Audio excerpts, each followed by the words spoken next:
Y diga conmigo, la palabra de Dios me va a bendecir.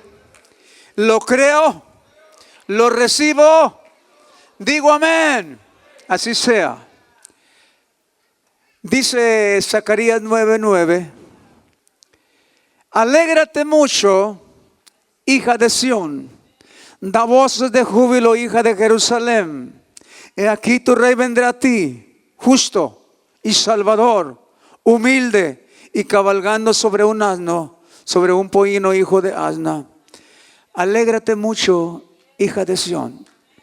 Este es el momento de la alegría, es el momento del gozo, el momento de regocijo, de ver la entrada de un rey a Jerusalén, haciendo su entrada, su majestad, su gloria. Dele la gloria a Dios esta mañana. Glorifique a Dios, exalte al Señor. Padre, te damos muchas gracias por la oportunidad que tú me das de compartir la palabra, Señor. Recibe toda la gloria, Señor, y como siempre que tú puedas oír lo que quieres escuchar, Señor. Te lo pido en el nombre de Jesús y Espíritu Santo, guíame a hacer tu voluntad. En el nombre de Jesús. ¿Puede sentarse, hermano? A pesar de que tenemos la ausencia de varios hermanos y aprovecharon la Semana Santa para salir, tenemos un buen grupo. Diga conmigo, gloria a Dios. Aquí estamos los que queremos estar. Denle la gloria a Dios, hermano. Esto es para darle la gloria a Dios. ¿Cómo están? Gracias a Dios por la vida. ¿Cuánto le dan gracias a Dios por la vida, hermanos? El tema para compartir esta mañana se titula Alégrate mucho. Alégrate, gózate. Porque si no te gozas con la entrada triunfal de Jerusalén, de Jesús el Hijo de Dios, ¿con qué te vas a gozar entonces? Alégrate mucho. Hoy estamos celebrando la entrada triunfal. También se le llama Domingo de Ramos. Y hoy nos vamos a concentrar en las palabras iniciales de Zacarías, del profeta Zacarías, en el capítulo 9, verso 9, que dice: alégrate mucho.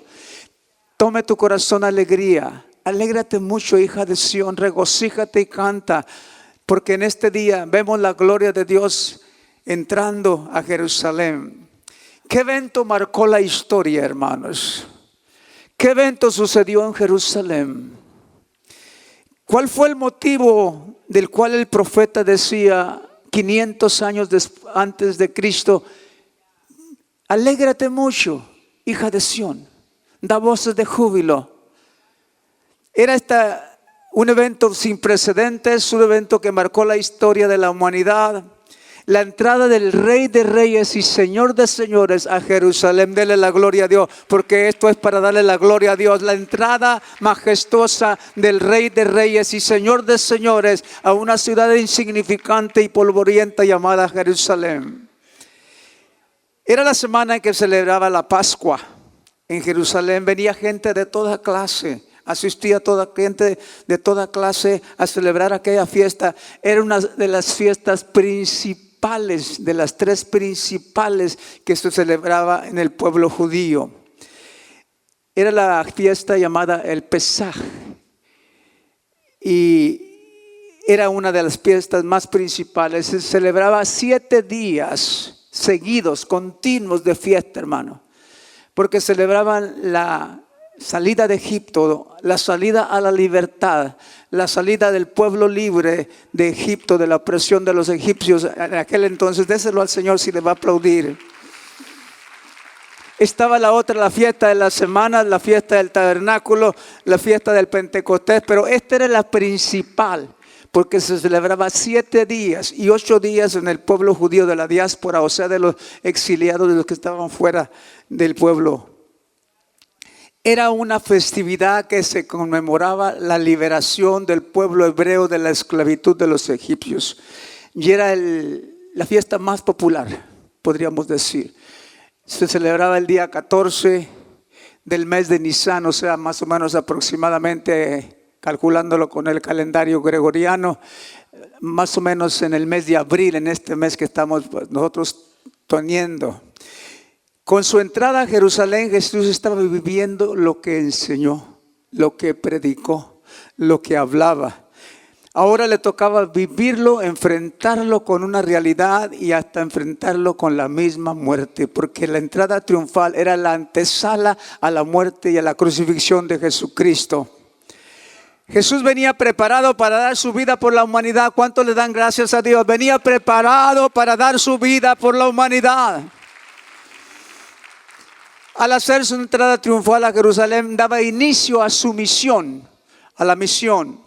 Jesús venía a cumplir la profecía de 500 años profetizada por el profeta Zacarías. Y dice Zacarías: alégrate mucho. No es una alegría ficticia, no es una alegría temporal, es una alegría permanente, de mucha alegría, hermano. Esté alegre, contento esta mañana, dele la gloria a Dios constantemente, no se pare. Porque esto produce en nosotros mucha alegría. Da voces de júbilo, hija de Jerusalén. He aquí vendrá a ti justo y salvador, humilde y cabalgando sobre un asno, sobre un pollino, hijo de asna. Alegría, voces de júbilo. El Salvador entró humildemente.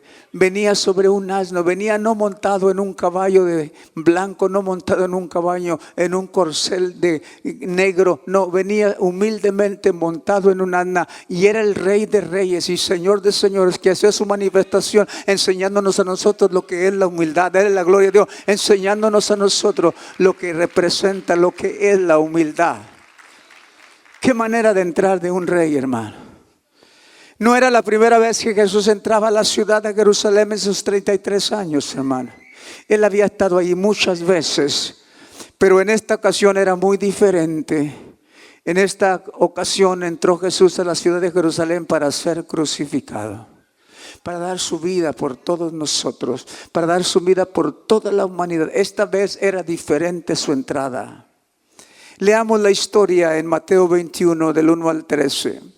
Cuando se acercaron a Jerusalén y vinieron a Betfagé, el monte de los olivos, Jesús envió 2 discípulos, diciéndoles: id a la aldea que está enfrente de vosotros, y luego hallaréis una asna atada y un pollino en ella. Desatadla y traédmelos.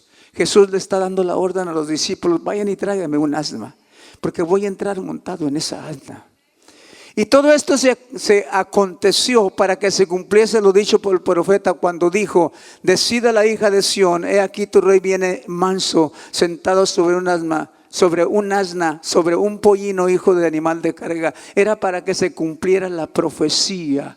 Jesús estaba al tanto de la profecía y era para que se cumpliera aquella profecía de 500 años atrás de Zacarías, que decía que él entraría en un asna.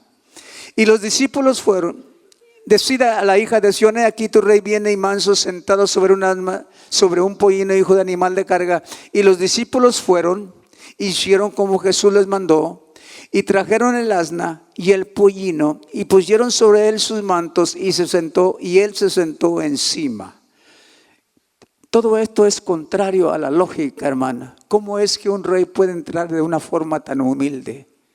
Jesús era toda humildad, hermano. Por eso él dijo en aquella ocasión: aprended de mí que soy manso y humilde de corazón. Él vivía lo que enseñaba, él vivía lo que él predicaba, él vivía lo que él hablaba. Y la multitud, que era muy numerosa, tendía sus mantos en el camino, y otros cortaban ramas de los árboles y las tendían en el camino. Era una demostración de afecto, una demostración de cariño, una demostración de amor. Estaba dándole la bienvenida al rey. Ellos esperaban al Mesías, al Redentor, aquel que los libraría del yugo de los romanos.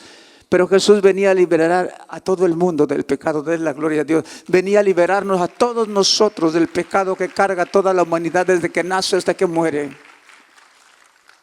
Y la gente que iba delante y la que iba atrás, ¿qué dice? La que iba detrás, ¿qué hacía? Aclamaba diciendo: Hosana al Hijo de David, bendito el que viene en el nombre del Señor, Hosana en las alturas. Le rendían homenaje, le ponían palmas en el camino, tendían sus mantos, le rendían toda clase de tributo, toda clase de homenaje que se le rinda al rey. Ellos no estaban mirando la forma en que Jesús entró en un asna, sino miraban a un rey entrando.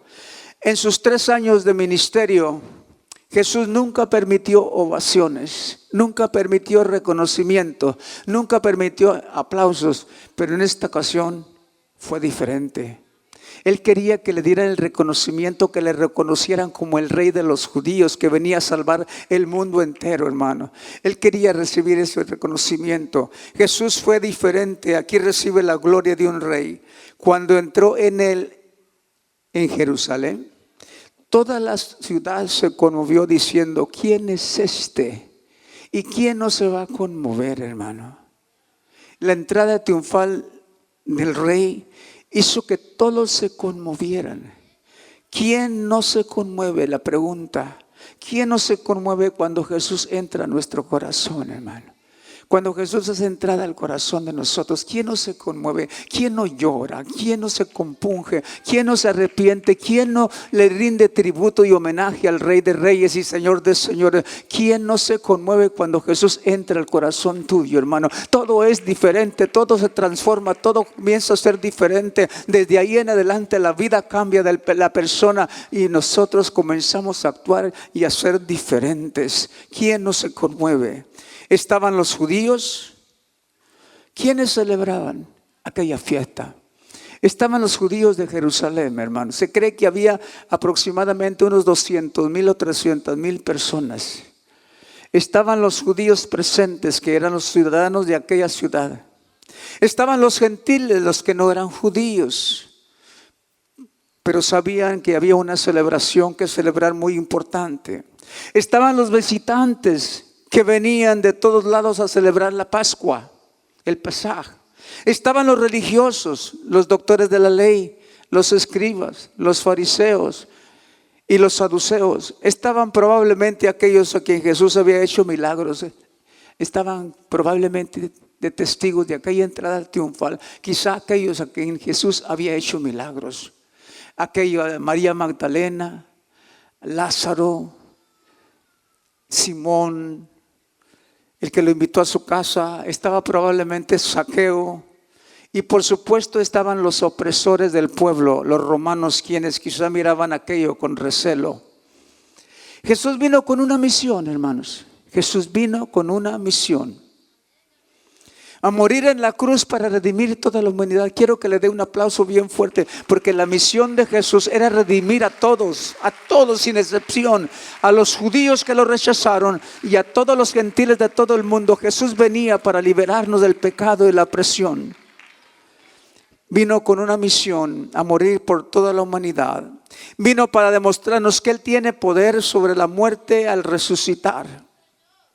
Vino para arrebatarle las llaves del enemigo. Vino para arrebatarle, porque estuvo 2-3 días después en la tumba, quitándole, arrebatando las llaves al enemigo, diciendo que Él era la vida, Él era la autoridad, Él era todo poder y Él era todo designio. Él era todo, Él era todo, Él era todo. Por eso en esta mañana nosotros podemos adorarle, podemos regocijarnos por aquella entrada triunfal que era el precedente de su misión, porque su misión culminaría en una cruz del Calvario. Den la gloria de Dios una vez más, hermano. Vino para quitarle las llaves de la muerte al enemigo. Vino a purificar el templo para enseñarnos que la casa de Dios no es un negocio, sino la casa de Dios es una casa de oración, hermano. La casa de Dios no es un negocio, es una casa de adoración, una casa de oración al Señor. El templo se había convertido en una cueva de ladrones. Qué lástima. Lo primero que hace Jesús después de su entrada, comienza a purificar el templo, hermano. Comienza a hacer una purificación completa de lo que sucedía en el templo, porque todo era religiosidad y todo era religión y todo era negocio, hermano. Vino a purificar el templo para enseñarnos que la casa de Dios no es un negocio, sino la casa de Dios es una casa de oración. Jesucristo empieza a actuar como Rey y Señor ahora.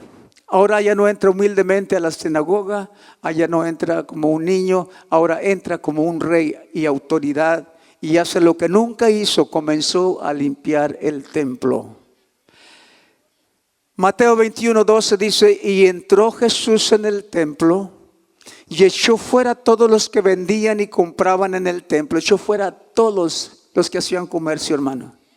Echó fuera a todos los que vendían y compraban en el templo y volcó las mesas de los cambistas y las sillas de los que vendían palomas. El negocio se hacía dentro de la iglesia, hacía dentro del templo, hermano.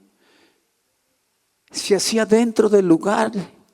Este lugar, hermano, es santo. Este lugar nos reunimos aquí recibimos la presencia de Dios. Aquí recibimos los milagros. Aquí recibimos lo que Jesús hace por nosotros. No podemos nunca permitir que eso suceda dentro de un templo. Y volcó las mesas de los cambistas y las sillas de los que vendían palomas. Imagínense los que estaban dentro del templo lucrándose. ¿Cómo estarían, hermano? Se les acabó el negocio. ¿Cómo estarían enojados, enfurecidos?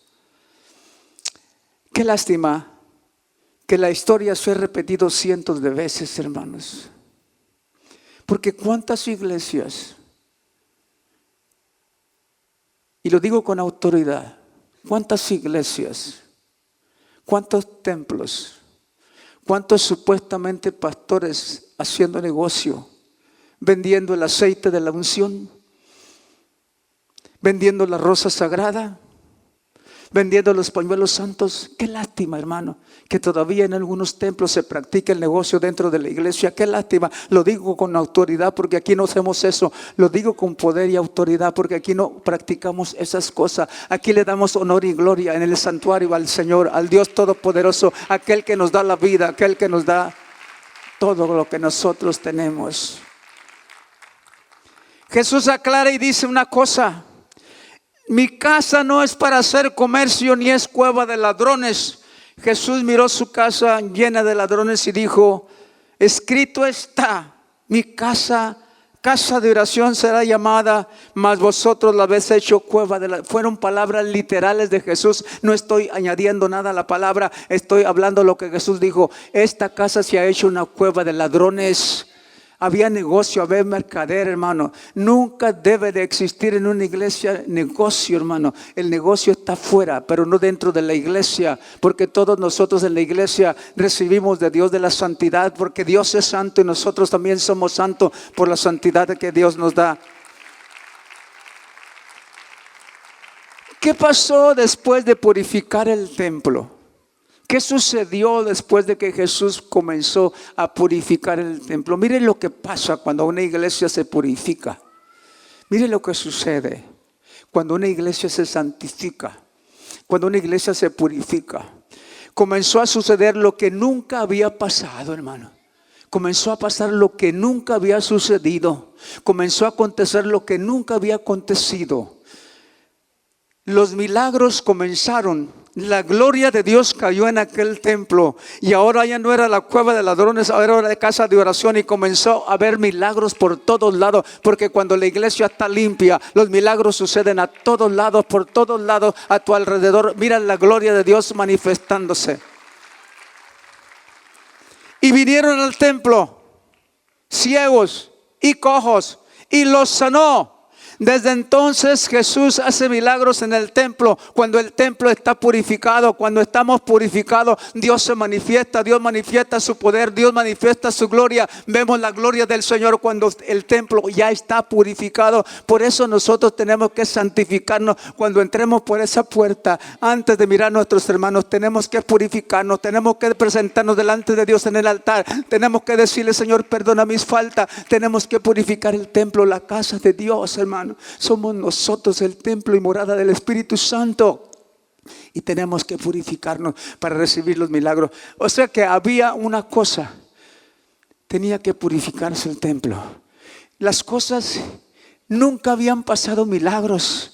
Nunca habían sucedido maravillas dentro del templo. Era la sinagoga, era el templo, pero ahí no solamente se leía la palabra y era todo, se cantaban ciertos himnos y se predicaba la palabra, pero era todo lo que sucedía. No había milagros, era una iglesia muerta. Pero llegó Jesús, hizo la diferencia. Llegó Jesús, hizo la diferencia cuando purificó el templo. Empezaron a suceder milagros y maravillas.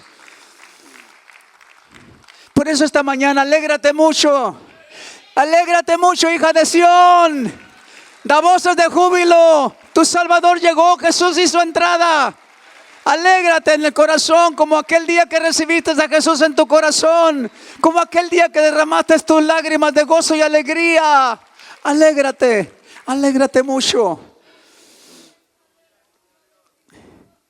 Antes de Zacarías existió un profeta 200 años antes, o sea 700 años antes de Jesús. Existió un profeta llamado Sofonías. Y él escribe en el capítulo 3, verso 14 y al verso 17. Él escribe proféticamente hablando de Jesús: canta, oh hija de Sión, da voces de júbilo, oh Israel.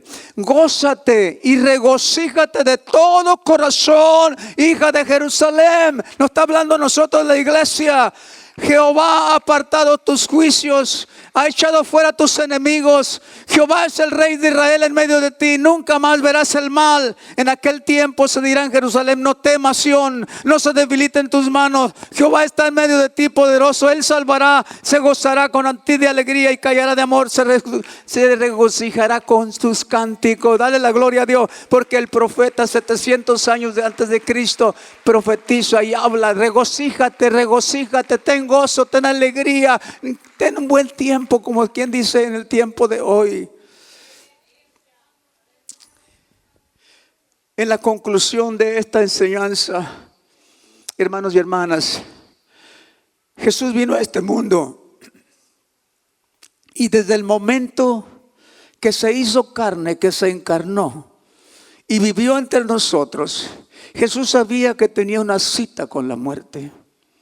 Jesús sabía de antemano que lo iban a crucificar.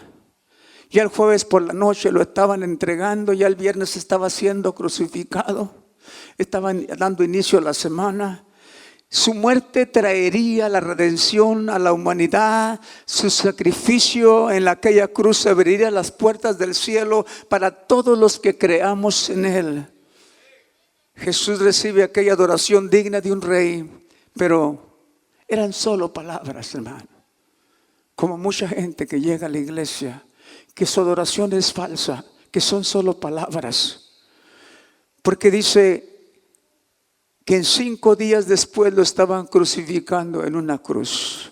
Aquellos mismos que se alegraban, aquellos mismos que daban voces de júbilo, aquellos mismos que estaban contentos y felices, aquellos mismos que habían tendido sus palmas y habían tendido sus mantos delante de Él cuando Él hizo su entrada triunfal, aquellos mismos lo estaban crucificando 5 días después. La historia es real, hermano, den la gloria a Dios, porque esta es una realidad que no podemos ocultar. Aquel mismo pueblo hipócrita de aquel entonces, que lo recibió como un rey, lo crucificó también.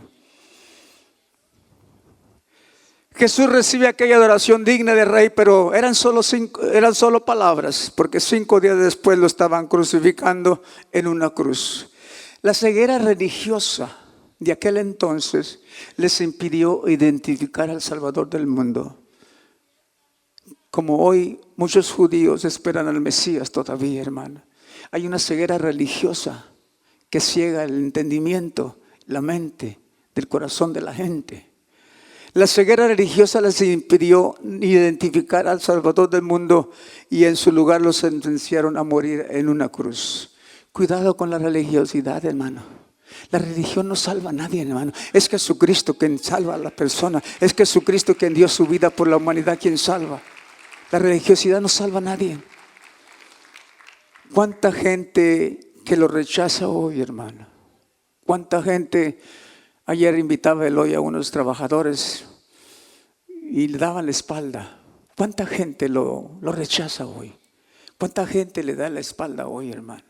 ¿Cuánta gente dice: no quiero saber nada de tu Salvador, no quiero saber nada de tu Rey, no quiero saber nada de tu Cristo? ¿Cuánta gente lo rechaza?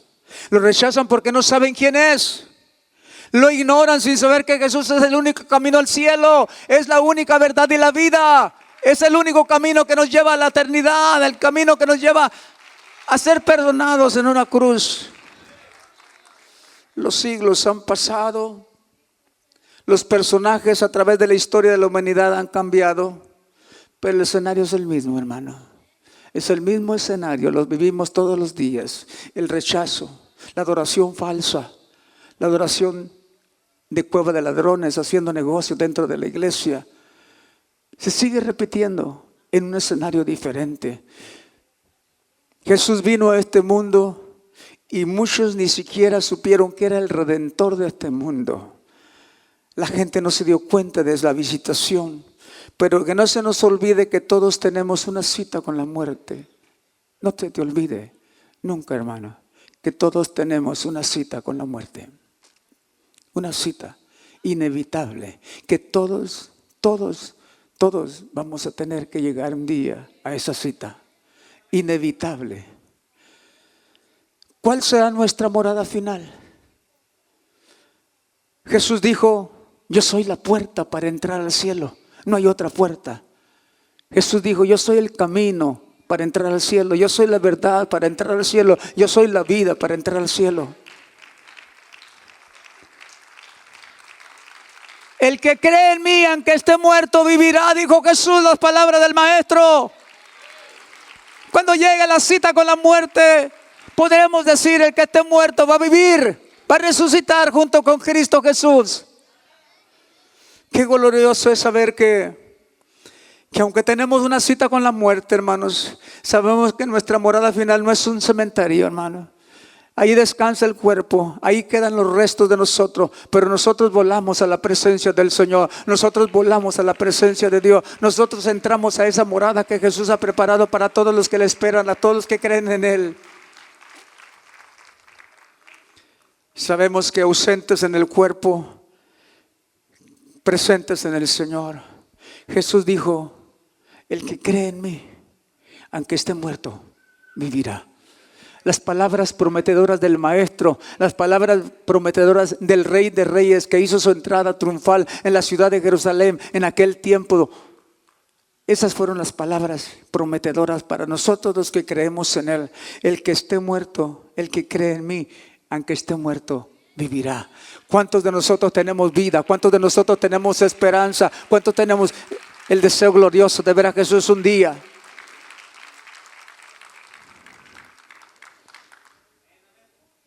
Este día es para festejar, hermano.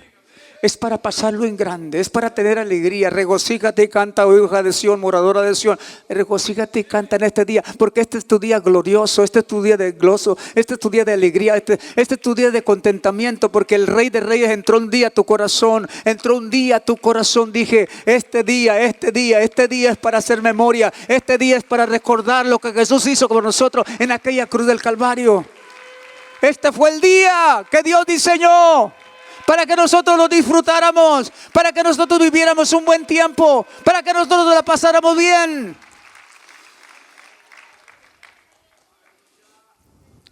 Te invito esta mañana a ponerte de pie y a darle gracias a Dios, porque un día Jesús entró a tu corazón. Un día Jesús hizo su entrada triunfal a tu corazón. Un día Jesús entró y lo recibiste con gozo y alegría. No sé cómo fue tu conversión, no sé lo que pasó contigo, pero sí sé lo que pasó conmigo. Yo pasé al altar llorando, con lágrimas en mis ojos, reconociendo mi ingratitud, reconociendo mi pecado, reconociendo mi culpa. Pero yo recibí a Jesús con llanto, hermano, con lágrimas en mis ojos, porque cuando tú recibes a Jesús, recibes lo máximo que puede recibir un ser humano sobre esta tierra. El privilegio de tener a Jesús en el corazón produce gozo y alegría, produce contentamiento. Y nosotros en este día nos gozamos.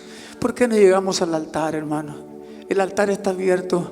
¿Por qué no venimos? Y si te acuerdas de aquel momento en que derramaste tu corazón, derramaste tus lágrimas, hubo llanto en tus ojos porque recibiste lo máximo, porque recibiste a Jesús tu Salvador. ¿Por qué no venimos al altar y recordamos aquel momento que causó gozo y alegría en el corazón de nosotros? Aquel momento en que Dios permitió que Jesús entrara al corazón tuyo y el corazón mío. Aquel momento de regocijo, de paz, de tranquilidad. Aquel momento cuando la paz de Cristo entró al corazón de nosotros. Aquel momento tan glorioso y tan hermoso que podemos revivir recordando lo que el Jesús hizo en la cruz del Calvario por nosotros. Jesús llevó el pecado de toda la humanidad. Allí en la cruz cargando, Él llevaba tu pecado, ahí llevaba tu pecado, ahí llevaba mi pecado. Ahí llevaba Jesús cargando el pecado de toda la humanidad. Por eso en esta mañana, dale gloria a Dios. Recuerda con gozo, regocígate, oh moradora de Sión. Regocígate con cariño, regocígate con gratitud, regocígate con amor. Porque recordar es vivir, y vivir lo que Cristo hizo en la cruz por nosotros, por toda la humanidad. Gracias te damos, Señor.